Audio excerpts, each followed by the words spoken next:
Hey folks, today I'm going to show you a mouthpiece that I got when I was doing a little bit better economically. This is about 8 or 9 months ago.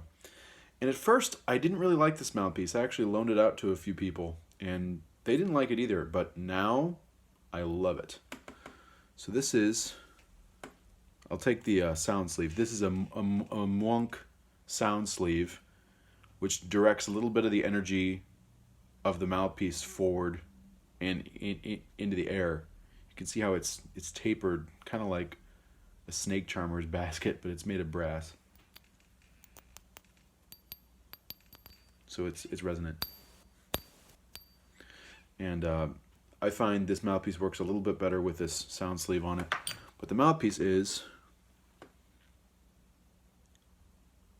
Schilke Baker. Yes, that Baker. Chet Baker. Schilke Baker Star.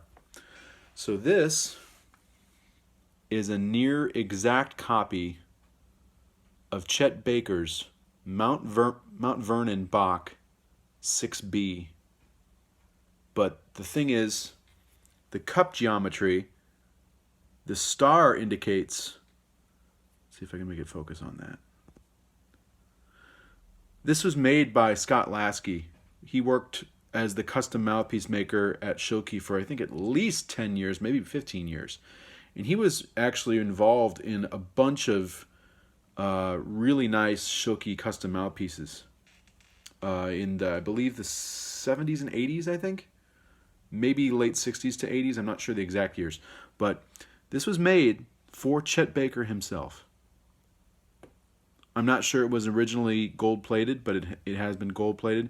And the star, that little star on the blank there, indicates that Laskey figured out a way to make a mouthpiece with a deeper cup play as if it was a shallower mouthpiece. And it has to do in the way that he blended the bite into the cup. So if you look close, you'll see it's still a pretty deep cup. It's at least a normal Bach B, but it's got a little bit of a double shape. There's almost two radii in here, and this slopes right inward right after the bite. See how it slopes inward? So it's a little more of a V shape to the cup, not quite as much of a bowl. And that's to make it easier to play, but it's still deep. So it still gives you that darker, rich sound, but there's almost no loss of tone, and it's just a little bit easier to play. I have a feeling that this was made in the early to mid 70s when Chet had his comeback, and I bet it was just a little bit too girthy, a little bit too much mouthpiece for him. He started going to smaller things in the 70s and 80s. I think he ended up on something like a 10 3/4 C, like real small, in the last few years of his life. But it's got a 26 throat, a rather open entrance, very, very open. B cup, but it's very sloped inward. And the rim is really, really gentle and nice. Just enough inner edge to get a clean attack if you want a clean attack. But if you want to play really diffuse and fluffy, this will do it. It's got a big backbore with almost a sharp edge. So relatively girthy cup, but efficient slope in there. And I can play this thing pretty high, but it's really not made for playing high. It's just meant for playing darker with a really efficient sound. I'm going to be playing it on my Getson 300. This is from the early 2000s. I just got it a couple months ago. This is the last purchase. The last equipment purchase that I made was this Getson Trumpet. So I'm going to put the Monk sound sleeve on there, give it a little twist. And let's play some Let's Get Lost, which is a classic mid to late 50s Chet Baker tune. And I'm going to try to do it in his style, but it's impossible to get it perfect, or for me to get his style perfect. Okay.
get real soft and cushy on this setup.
That's the Schilke Baker mouthpiece on a Getson 300.